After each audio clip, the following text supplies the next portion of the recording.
करेंगे। हमारे साथ हमारे जो मेहमान हैं आज के जुड़ गए, निरंजन पोद्दार राजनीतिक विश्लेषक, मुकेश त्यागी प्रवक्ता बीजेपी, मौलाना साजिद रशीदी मुस्लिम स्कॉलर हमारे साथ, डॉक्टर इंद्रजीत सिंह नेता हैं सीपीआईएम के। सर आप सभी का बहुत बहुत स्वागत। आप सभी इस मंच पर आए एक साथ और इस डिबेट में भाग लेने के लिए बहुत बहुत आप सभी का शुक्रिया। निरंजन पोद्दार। हाँ, देखिए प्रीति जी, हमारे यहाँ कहा जाता है कि जब गोया पेड़ बबूलता तो आम कहाँ से है। क्योंकि ये बात इसलिए कह रहा हूँ कि आपने देखा होगा कि जिस तरीके से लगभग समझ लीजिए 55-56 सालों तक कांग्रेस ने शासन किया और उसके बाद में जो तमाम कांग्रेस के कार्य थे, इसके अंदर मैं आपको गिनाना चाहूंगा सन 1977 के अंदर जब आप ये समझ लीजिए सारा देश बंधक था, जब इमरजेंसी थी उस तरह उस टाइम कांग्रेस ने अपने संविधान के प्रियम्बल के अंदर एक चीज जोड़ी, सेकुलर, जो पहले नहीं था। उसके बाद में सन 1951 धर्मस्थल कानून, यानी कि लोगों को अपने हक के लिए सुप्रीम कोर्ट और न्यायालय जाने से रोक दिया। उसके बाद में 1993 के अंदर वक्फ कानून, 1995 के अंदर दंगा विरोधी कानून और 2013 के अंदर तो जिस तरीके से जाते जाते मनमोहन सिंह जी ने 40,000 करोड़ की प्रॉपर्टियां वक्फ के नाम कर दी।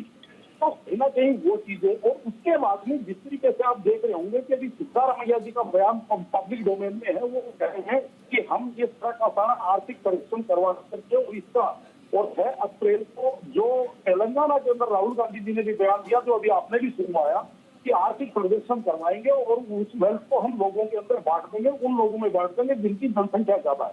और सबसे बड़ी बात क्या है प्रीति जी, मुझे एक चीज आज तक समझ में नहीं आई, कांग्रेस बात तो करती है धर्मनिरपेक्षता की, लेकिन जब यहाँ पे 20 लाख प्रवासी 20 लाख जो शरणार्थी हिंदू है उनको जब यहाँ पे नागरिकता देने का कानून आता है तो कांग्रेस घोर विरोध।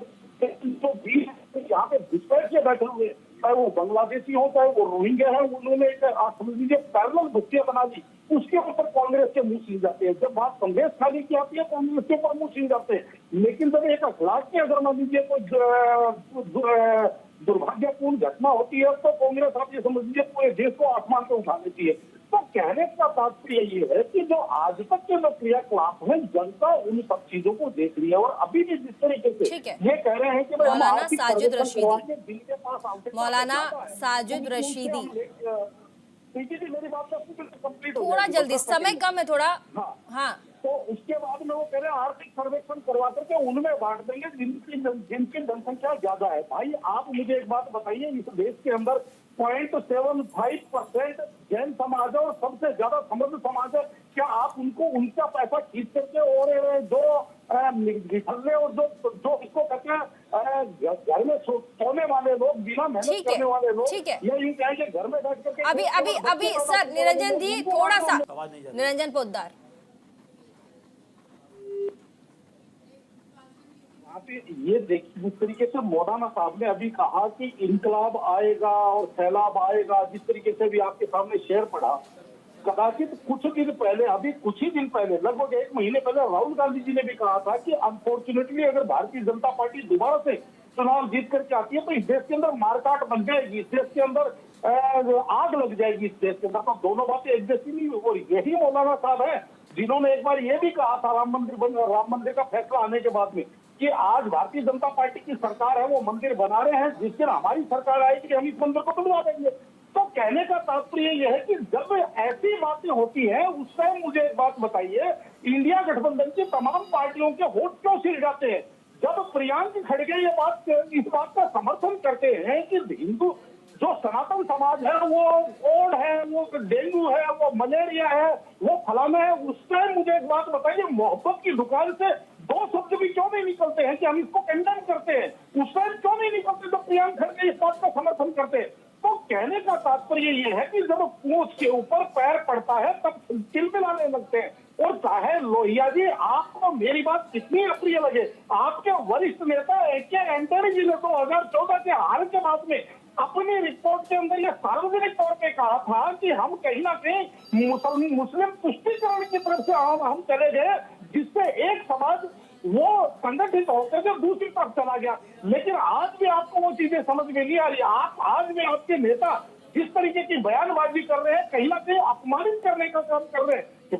कर्नाटक निरंजन जी रुक जाइए, निरंजन पोद्दार जी प्रीति जी, मुझे हाँ। एक बात बताइए, लोहिया जी को ये बात पूछनी है कि 2014 के बाद में जो जामा मस्जिद से वोट के लिए फतवा जारी होता था, वो फतवा जारी होना बंद क्यों हो गया? और रही बात दूसरी, कर्नाटक के अंदर इनके निगम पार्षद की बेटी की निर्मम हत्या कर दी गई, उसको भी ये लीपापोती कर रहे हैं। उस मृतक और विक्टिम का चित्र हनन करने का प्रयास कर रही है वहां की सरकार, तुष्टिकरण के केवल में। और जब भी अपराधी जब कोई एक वर्ग का होता है तो इनकी सारी सिस्टम को लकवा मार जाता है। लेकिन अगर वहीं पे अगर मामला विपरीत होता है तो पूरा देश बोलने मत दीजिए। चलिए निरंजन पोद्दार जी बोलिए। है क्या जो बांग्लादेश और रोहिंग्या जो इस देश के अंदर तमाम जगह बस्तियां बना करके बैठे हुए हैं और उनको जो विपक्षी आईएनडीए की जो समर्थक पार्टियां हैं उनको सारी फैसिलिटी दे रही है, क्या वो घुसपैठिए नहीं है? क्या उनको आप नागरिक कहेंगे भारत का, जो बिना किसी तथ्य के, बिना किसी आधार कार्ड के, बिना किसी डॉक्यूमेंट के यहाँ पे जमे हुए हैं और तमाम जो आपराधिक गतिविधियों के अंदर शामिल है, क्या वो घुसपैठिया नहीं है? तो उनके बारे में अगर प्रधानमंत्री कोई बात कर रहे हैं तो आपको तकलीफ क्यों हो रही है? जब 20 लाख सनातनी जो यहाँ पे शरणार्थी है उनको जब नागरिकता देने की बात आती है तो पूरा का पूरा आईएनडीए। ठीक है, मेरे बहुत बहुत शुक्रिया इस डिबेट के लिए, बहुत बहुत शुक्रिया। आप सभी मेहमान इस प्लेटफॉर्म पे आए और अपनी अपनी बात आपने रखी।